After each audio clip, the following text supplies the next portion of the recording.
ng kasalanan ko. Kung hindi ako napagpasa, kung hindi ako nakipagsasando sa kanila, hindi mangyayari to. Mahal na mahal kita, Nay! Mahal na mahal kita!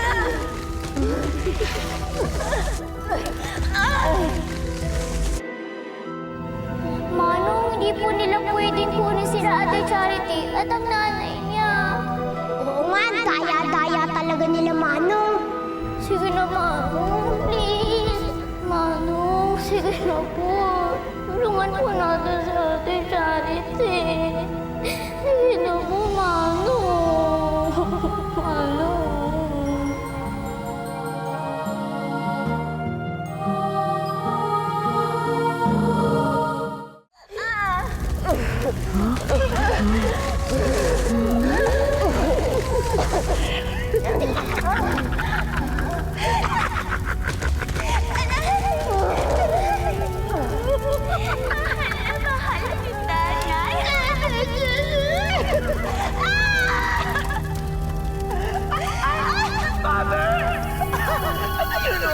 Gamo-gamo?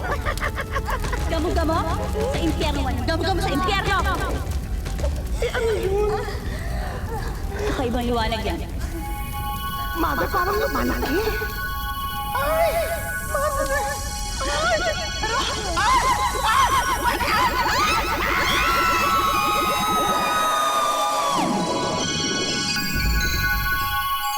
Dahil sa ginawa mong sakripisyo para sa iyong anak, Lailani, iniligtas mo ang iyong sarili at ikaw ay mabibigyan ng lugar sa langit. Salamat, Diyos ko. Salamat sa panibagong pagkakataon na binigay niyo sa akin. Charity, anak. Patawarin mo ko, ha? Sa lahat ng nagawa ko. Pinatawad na kita, Nay. Ihingi mo rin ako ng tawad kay Arman. Wala pa naman noon, alam ko na si Melissa talaga yung mahal niya eh. Umasa lang ako na baka sakaling mahalin din niya ako. Pero alam ko na ngayon na hindi ko mahahadlangan ng tunay na pag-ibig. Sabihin mo sa kanya, pinapakawalan ko na siya. Wala akong ibang gusto kung hindi ang kaligayahan niya. Mahal na mahal ko kayo, anak.